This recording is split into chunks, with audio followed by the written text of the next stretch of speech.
When I first moved out here, my buddy from Abuse, Connor, just looked at me. He's like, dude, if you want to see metal shows, it ain't going to happen out here. It's just like, well, let's start booking them, you know? Today we're talking Big Island Metal Bash 2025 with organizer Damien Boynton. This is Graham from Mosh Play Live.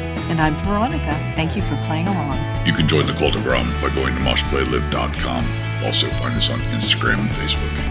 Aloha, welcome to the show. The Big Island Bash is the first show I actually booked here on the island. That was a heck of a first one to start with. Then you got to go big. Might as well go big for it. Yeah, And yeah. as a fan, I really appreciate that because I got to tell you, man, I was thoroughly entertained, bruised, battered for 2 straight days, and it was a blast. So you'd like to talk about that? Yeah, it was a lot of work, but it was a lot of fun. I ain't gonna lie, like just before it was going down, I was just really anticipating wrapping it up because the work to get to that point. But as the show started, it reminded me of, why I got it going in the first place, loosen up and have some fun. Nice. Did you get to play any of the bands that you had come over? Any of them personal favorites or anything? Did you have a kind of a voice in your lineup and everything? How'd you end up choosing, who you could get over here? Well, honestly, so probably early 2000s, I used to roadie and tour with Deicide. And just before I moved out here, I went and seen them in Seattle with Jungle Rod. And both those bands are really good friends of mine. And Glenn Benton was like, "You're moving to Hawaii, dude. You got to book us out there." I'm like, "Oh, fuck, all right." So I've been out here for a couple of years now, and he wasn't the only one kind of wanting to come out and play. So it kind of started with me trying to put them out here, and then they got a Christian tour. And I had already, had other bands lined up to play around to support Actum and stuff like that. And so, and Internal Bleeding as well. As soon as I made a shout out of who wants to come to Hawaii, my boys in Internal Bleeding were like, "Bring us." Nice. So those were my two intended headlining acts. And when I didn't get Deicide and I had already had everybody else kind of in play, I caught Green Jello on the road, and I didn't even know that they were still playing shows, honestly. And but they were one of the only bands that I didn't know personally before this festival. Them and Mataleo and Lithabus and Badass Noise, because those are all the local guys. So, I didn't know them as well right off the bat either, but I got to know them all, and they've been all great bands. So I would say they're all personal favorites. Oh, very nice. Yeah. So I wanted to talk to you about your early career there on and how it shaped to, coming over to the Big Island and doing what you're doing now and everything. Yeah, I mean, I was actually born in Louisiana, and I bounced around the country quite a bit, and I ended up in Oregon to join a band in '98. Desolation by chance? Or Yeah, exactly. I did a little bit of homework. And I bought a bass in a pawn shop because I thought it looked cool when I was living in Louisiana, and some cousins in Oregon were putting together a band, and they, needed a bass player. So I told them to send me a bus ticket. So me and my bass with no case and a backpack jumped on a Greyhound bus for 4 days and made it up to Oregon. And we ended up starting a venue, so we had a place to play, and we booked bands like Quiet Riot and Black Oak, Arkansas, and Deicide, and we were booking all the bands we wanted to see in an area that had no music scene at all. I mean, it was complete desert out there in Oregon. And flash forward, we kind of like linked up with Deicide, did a bunch of touring, and I roadied for them, sound guy, merch guy, whatever they needed, and was lucky enough to be the opening band too. And did that for, it was probably 6-7 years. Oh. And, I mean, we toured around with Desolation, and that's how I met Vital Remains as well. Glenn was singing for Vital Remains, and they were about to hit Europe, and he was pretty busy, and so he kind of gave me the elbow into the position, and I did, I think, almost 100 shows with those guys. Very cool. I've seen pictures of you there playing in Poland and stuff online, and we really like the European metals scene and everything. We made it over back in 2022 to Wacken Open Air Festival over there, and just Yeah. got completely lost in that whole scene, man. That's a whole different. I tell people it's a whole different world going over there to experience. What was it like from a musician standpoint playing over in Europe and everything?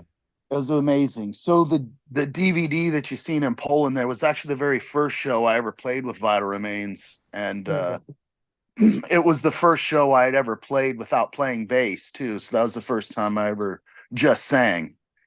And we traveled through Europe and made a bunch of great friends. And I'm hoping to actually bring some of those bands over here that I got to know on some of those tours, and have them play Big Island too. That would be tremendous, actually. I think when we first came to the island in 2023, I think we actually met you guys at Kukuau Studio one night, and you were talking about bringing deicide. Yeah. Like, holy shit! Like what? And then we driving and stuff. We all got separated and didn't meet up again until actually I think the Big Island Metal Bash. So it was kind of cool. So what are the chances of getting deicide over here still? Are we still? Oh, it's gonna happen. It's just when Yeah. is it gonna happen? You know, like I haven't given up. He assured me it was gonna be this year, but until like I get him locked in and a guarantee, you know what I mean? I can't Yeah. advertise and be, but believe me, they're coming. It's just when. Well, I got to say, the Big Island Metal Bash.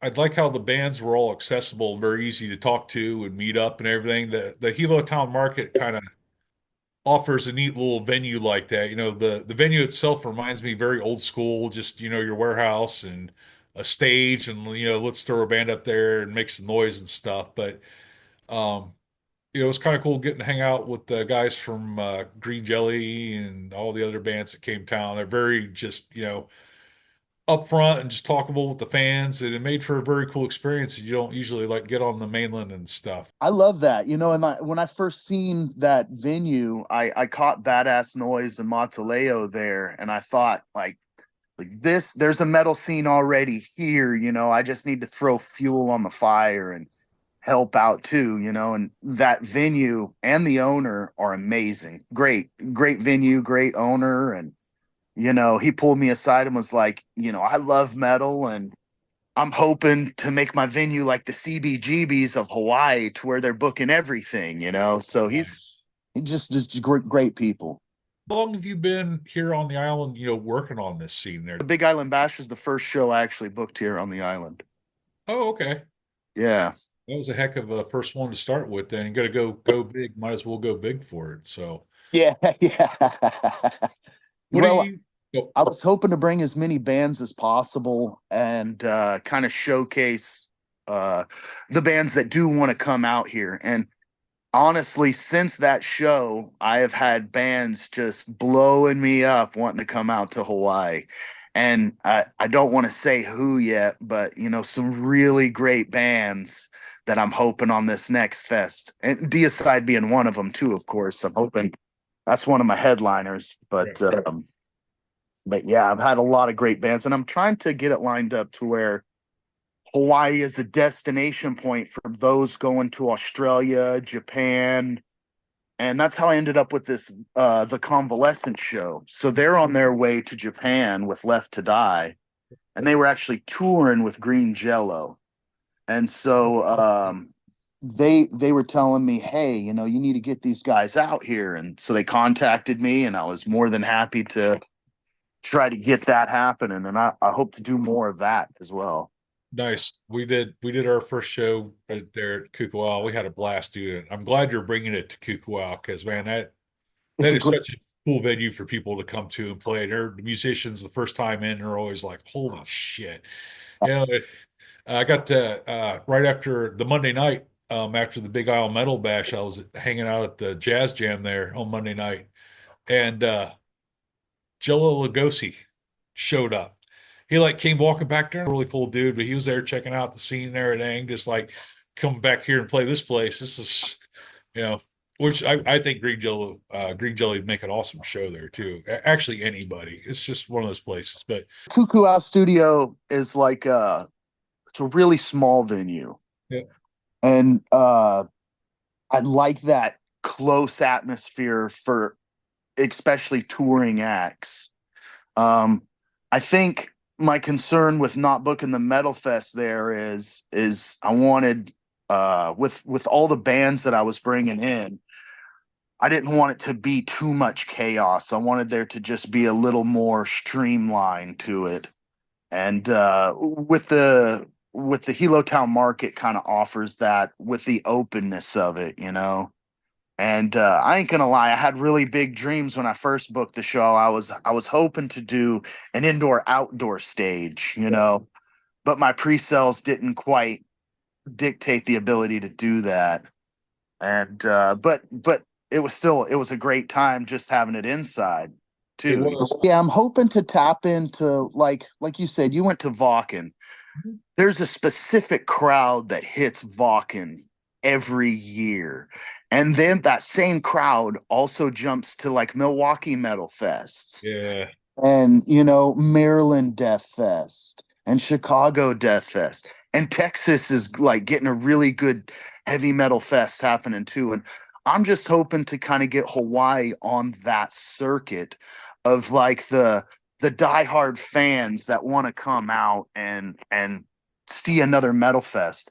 And the problem I see in a lot of American heavy metal fests is there's a lot of like bands. You know what I mean? Like you'll have one day to where almost all the bands sound the same. And you go to Europe and they're booking everybody from Everybody. Saxon to Slayer to Winger to, you know, and I love that diversity. Big Island Metal Bash 2025. Yeah. I talked about it, mentioned it a little bit. I'll give the folks an idea of what you're looking for and maybe how they can help you out and be a part of all this. Okay, so there's a lot of ways, you know, say you don't have any money, but you want to go to the show too. I'm hoping to kind of get a street team together to help me kind of hang flyers for not only the Big Island Bash show, but you know, some other shows that are happening. And then I could pay in tickets or merch or different ways depending on what the assistance is on just hanging and promotion of flyers and word of mouth. Because as you know, the island is a big island, but it's a small world. And the more word of mouth we get of all this stuff is really where the big advertisement comes from. But, you know, and if people are able to donate a little money here and there, if I had, you know, 10 people donating 100, $200, that almost helps rent the entire venue. Usually when you're on the mainland, you catch a band that's rolling through, you really only have to do a guarantee and like food, stuff like that. Here, we have to provide the gear, a place to stay, the flight out, and they have to make money because it's their job, you know? Right. So it's Hawaii does offer a unique place for people to come play, though, which is it kind of cool, you know, and be able to work out things you necessarily might not be able to do on the free mainland, but you can do here. And it's like, you know, right. what do you want to go do? You know, it's like, Yeah. you And want to it's go sit on top of a volcano today, or you want to go snorkeling before the snow, you know, you want to go, zip it's like, yeah, waterfalls. you know, what do you want? You know, we're gonna go have fun, just go sit on the beach and do absolutely freaking nothing if you want. And Yeah. We all have a different idea of what paradise may be yeah, or what you want to see, you know. And I had guys that just wanted to fish, they wanted to catch a fish. So set them up in that area. I had guys that wanted to go see the volcano. So, hey, you know, people who want to like help be a tour guide for some of these bands and just like show people around on the island. That's a big help. idea of the time frame of when it's going to be next year. Yeah, so I don't know if you know about the volcanic strike that happens on Maui. Mm-mm. So Yeah. my buddy Max over there on Maui actually started his Metal Fest the year before I did the Big Island Fest, and he brings bands out to Maui. That who did he have last year? Deceased, The Accused, Exhumed. You know, he had a lot of really good bands on his fest, and so I try to pair up with him in the sense to where we are a week apart, and that way we can draw that tourism out to the islands, right? That would be And cool. kind of waiting to decide like what he wants to do next year, and we could kind of pair up. I don't want to take from his fest. I just kind of want to add to the scene, and having two great fests out here in Hawaii, maybe a week apart on different islands. We did Vakken. The next weekend we went to Bloodstock over in the UK. Right. It was a Right. little tiring after that. It was a long week, I can tell you that. Yeah, but it gives you a chance to be a tourist in between two great festivals, you know? Yep. Hit a great festival, kind of travel around on both islands, see a little bit, do a little bit, hit another festival, and when you leave, you're kind of getting that itch in a couple of months, like, man, I really want to do that again. And so that's what we're trying to shoot for, to kind of grow that out here. A dream of mine would be is if I can get one of those metal cruise ships to come out here and visit us and during our Metal Fest time. Now, I just keep throwing that out there. Hopefully, whoever's booking one of those things The can. worst will hear it. Yeah, exactly. You got to throw rocks in the pond to catch the waves. You know. Right. I hear you. I like throwing things out in the universe like that, man. It's like, oh, come on. Yeah. Three of the bands that I booked are from Hawaii. The Badass Noise guys, they're actually born and raised locals here.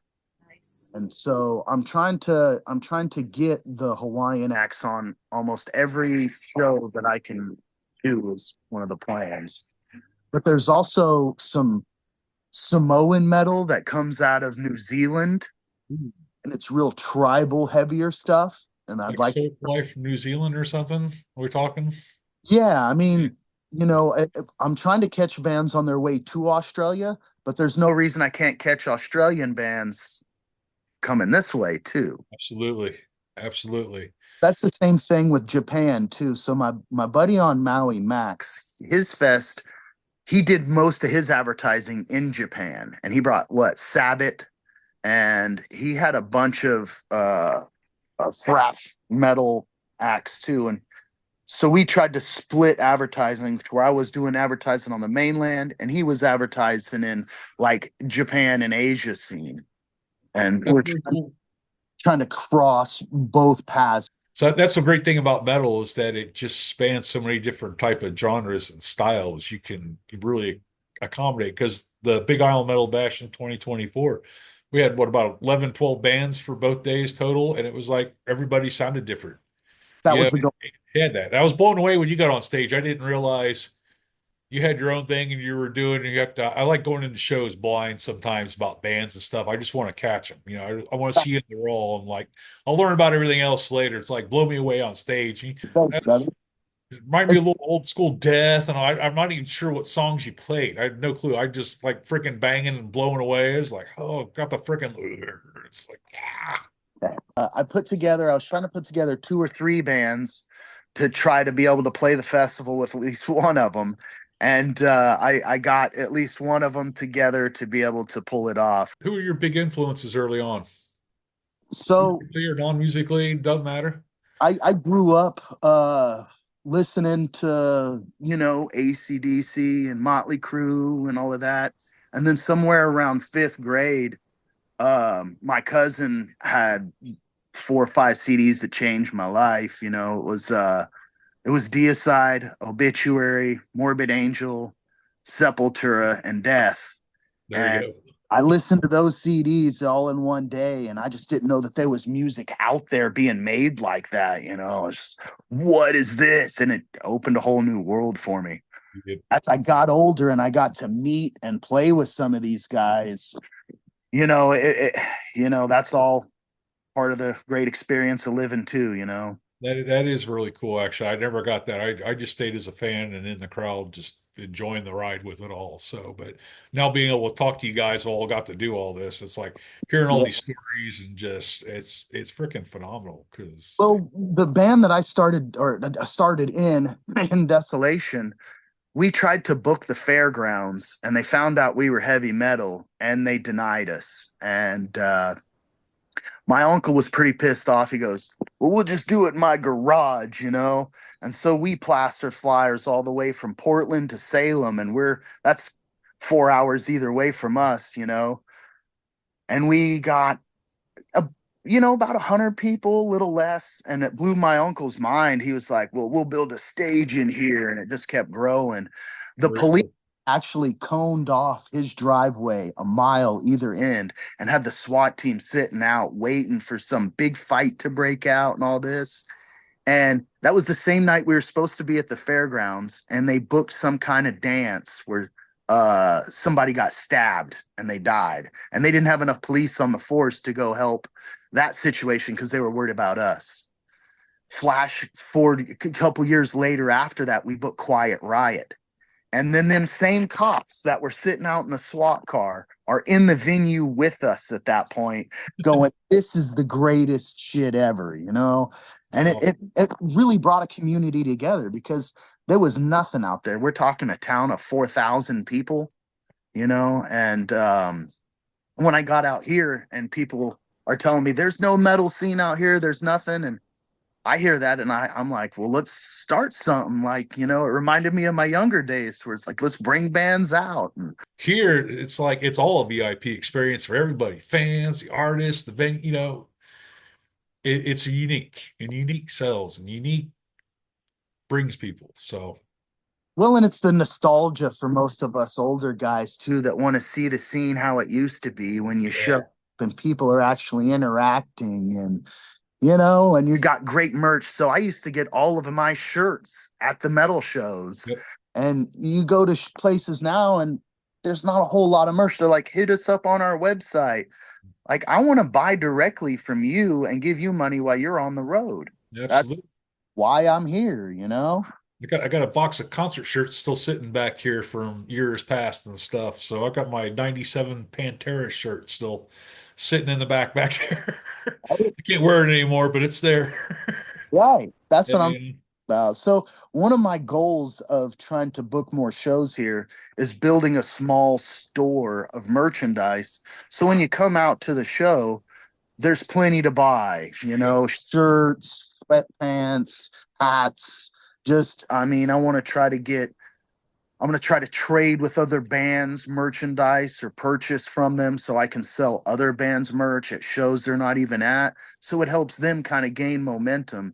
Very cool. Used to do back in the day, Desolation were trade CDs, 10 for 10 when you're on the road. So when you're rolling through, you have a distro of all these bands you've played with.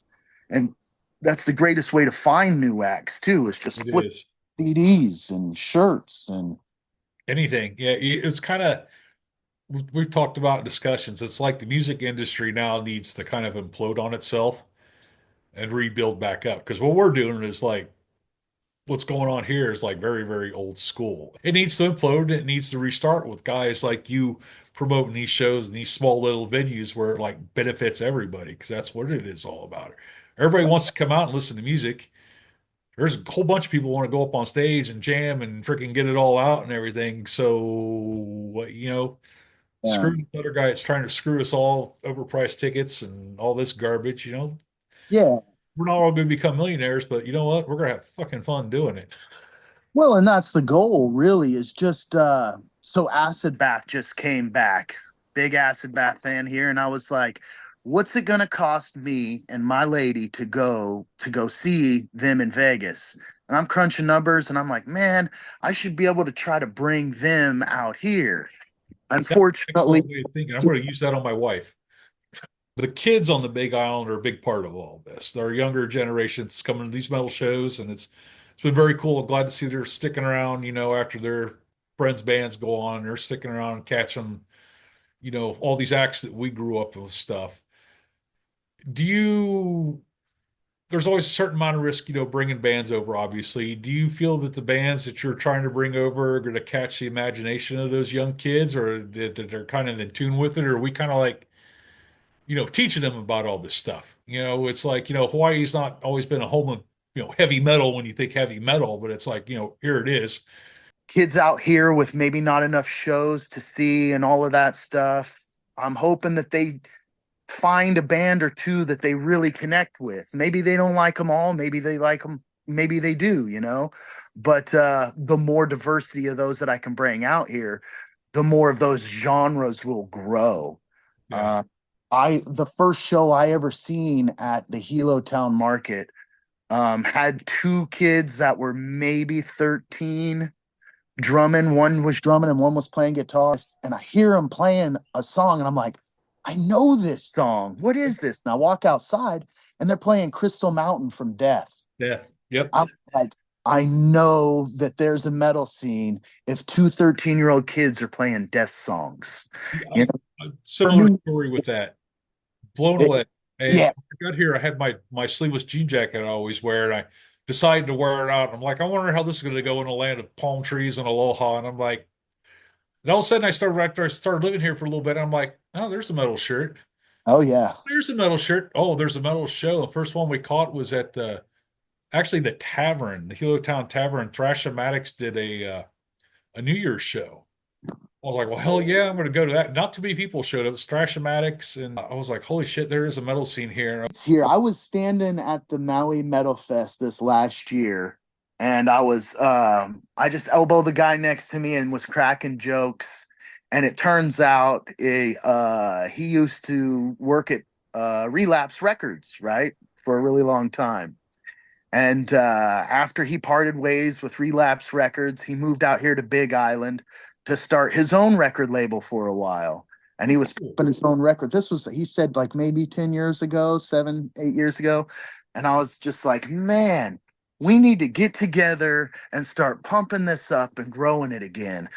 Whether he's like, well, I'm not sure what you want me to do. I was like, dude, even if you're coming out and talking to the kids, if we do like a workshop and you're just a young musician, you're trying to find your way, how do you approach a record label? What are they looking for? What are the key points of what do there's a lot of ways to grow the metal scene that aren't all just shows too. The young bands that are trying to like make their way out here, this is one of the most remote places in the world. They can't just jump in their van and go play some shows in the next state over. And there are a lot of lack of access of a lot of things out here. Yep. And the more people, even like yourselves, that are into the journalism end of it and the writing end of it, like you met Wago, I assume, yeah?